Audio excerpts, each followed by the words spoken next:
Nah, Selamat pagi anak-anak. Pagi hari ini kita bertemu kembali dalam pelajaran bahasa Indonesia. Minggu lalu kita sudah belajar tentang iklan sebagai sarana komunikasi, yaitu tentang pengertian iklan dan unsur-unsur yang membangun iklan. Nah, itu sudah Bapak jelaskan dan Pak yakin dan percaya anak sudah mengerti dengan baik. Jika anak merasa kurang paham, bisa anak buka buku paket anak tentang iklan sebagai sarana komunikasi. Nah, pagi hari ini kita akan lanjutkan materi kita, yaitu perbedaan iklan, slogan dan poster, kemudian tujuan atau fungsi iklan, lalu karakteristik iklan, dan pembagian iklan menurut isinya. Baiklah anak-anak, perbedaan antara iklan, poster, dan slogan hari ini kita akan bicarakan. Tapi yang jelas, ketiga-tiganya memiliki persamaan, yaitu sama-sama memberikan informasi, ya, sama-sama menyampaikan sesuatu dengan maksud-maksud tertentu. Nah, sekarang yang perlu kita bicarakan adalah perbedaan ketiganya. Nah, duduk yang baik anak-anak, dengarkan, camkan, simak dengan baik. Perbedaannya adalah seperti ini. Kita mulai dari yang pertama, yaitu iklan. Iklan memiliki 4 aspek. Sedangkan slogan dan poster masing-masing memiliki 2 aspek. Walaupun memiliki 2 aspek yang sama, tapi aspek itu berbeda. Jumlahnya aja 2 sama, tapi ada perbedaannya. Baik, Bapak akan tegaskan perbedaan antara iklan, slogan, dan poster. 4 aspek yang dimiliki oleh iklan, yaitu 1. Iklan memiliki gambar. Nah, anak udah tahu kan? Kalau anak lihat iklan masih ada gambarnya. Yang kedua, iklan memakai kata-kata.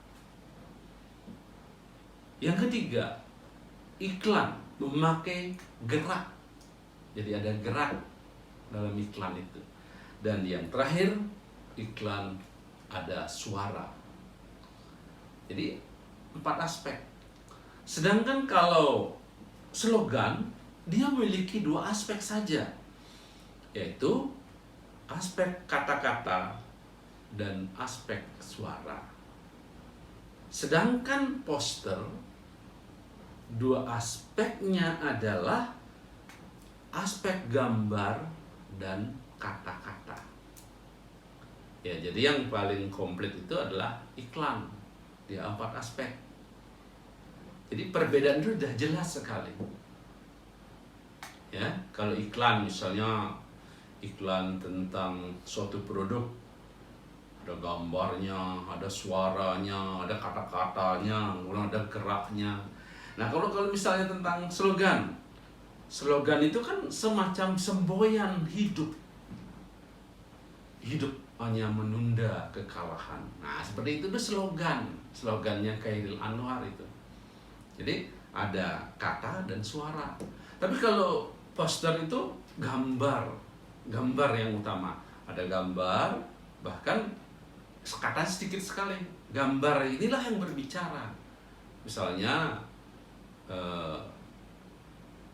orang kurus kering dan di sebelahnya ada suntikan, lalu tulisannya jauhi narkoba. Nah, seperti itu. Itulah perbedaan jelas dan nyata tentang ketiga permasalahan tadi, yaitu antara iklan, slogan, dan poster. Nah, itu dari segi perbedaannya. Bapak berharap Dengan penjelasan yang sederhana ini, anak bisa mengerti apa perbedaan antara iklan, slogan, dan poster. Dan kemudian setelah anak tahu perbedaannya, Bapak harapkan berikutnya adalah anak mampu membuat iklan bisa, membuat slogan bisa, membuat poster bisa. Bukan hanya mengambil dari yang sudah ada, tetapi menciptakan sendiri. Nah, seperti itu. Baik, itulah perbedaan antara iklan, slogan, dan poster. Nah, sekarang kita akan melangkah ke unsur berikutnya, yaitu apa sebenarnya tujuan atau fungsi dari iklan tersebut. Secara garis besar, iklan memiliki dua fungsi, ya, yaitu fungsi informasional dan fungsi transformasional. Ulangi, fungsi informasional dan fungsi transformasional. Apa artinya? Apa akan jelaskan.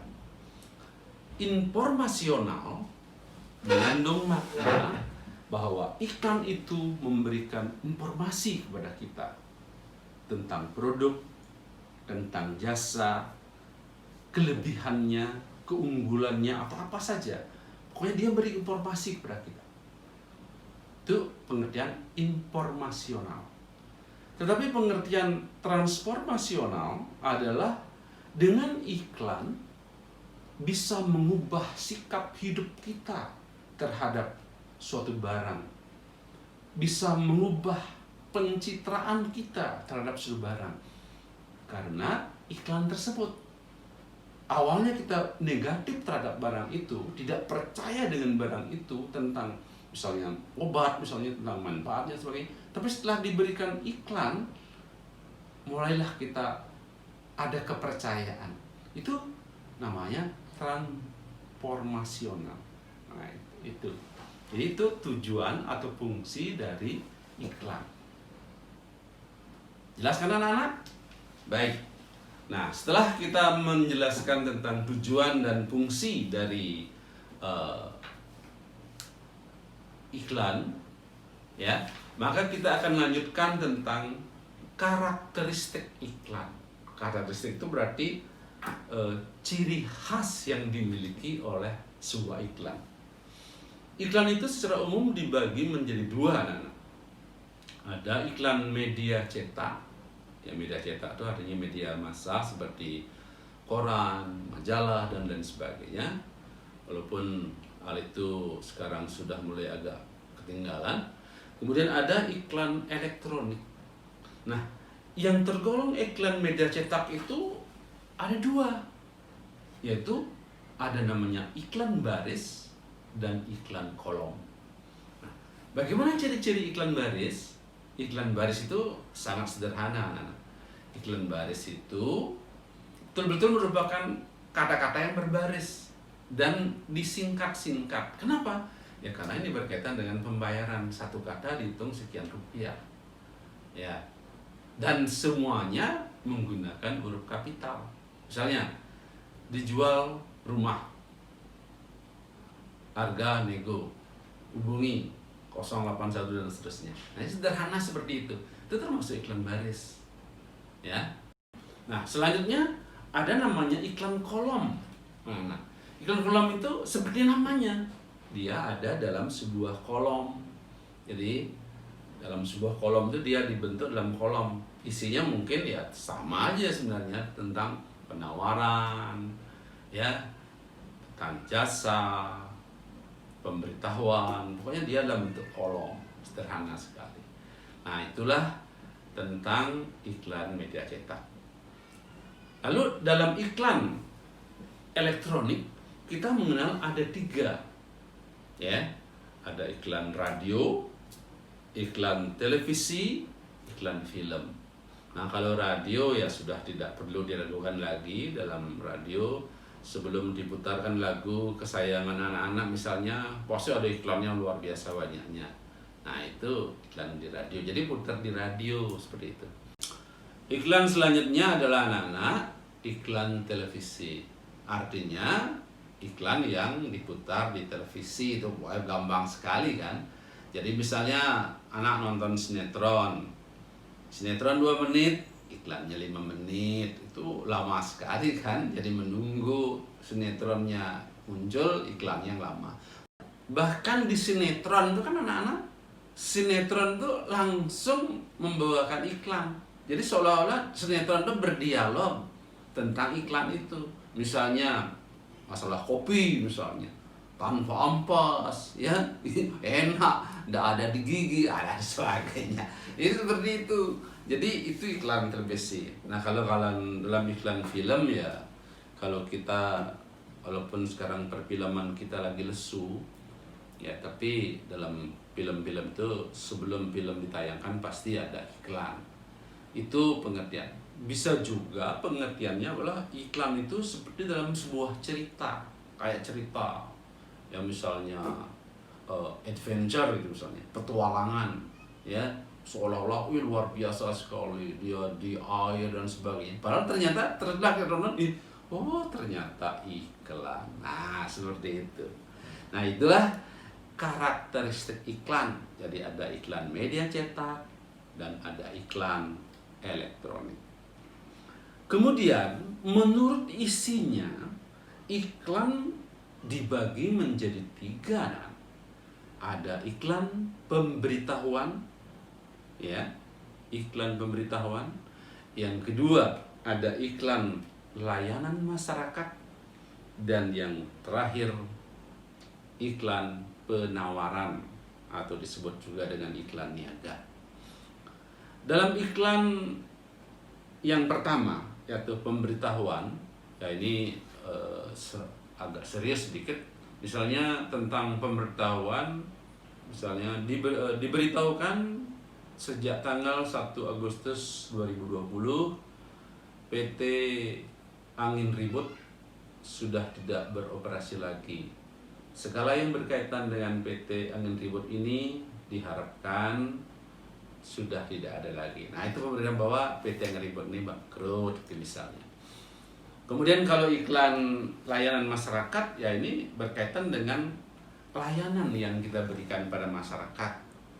Ya misalnya tentang keluarga berencana, ya tentang transmigrasi, ya misalnya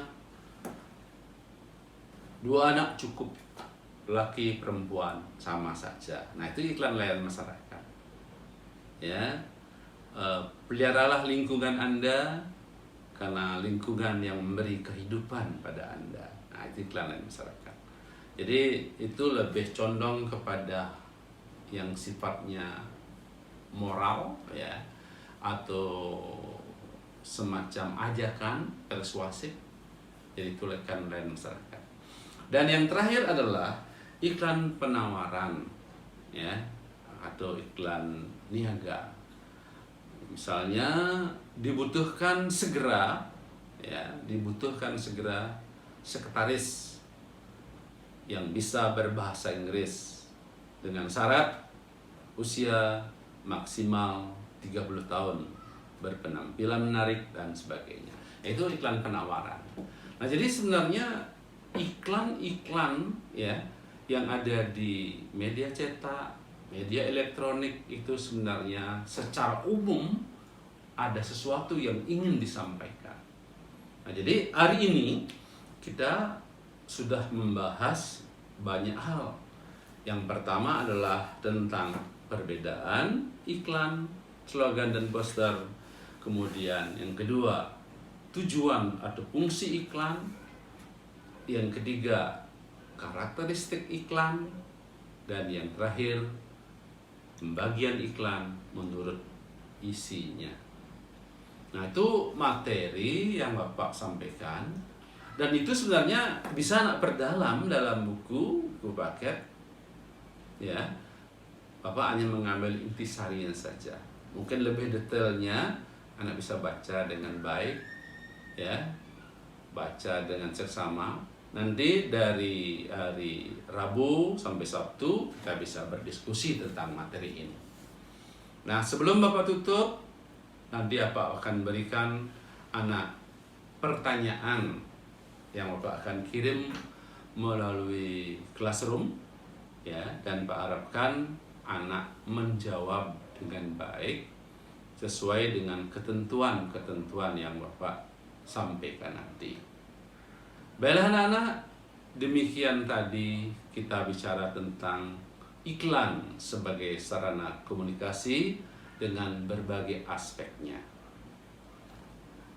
Selamat pagi.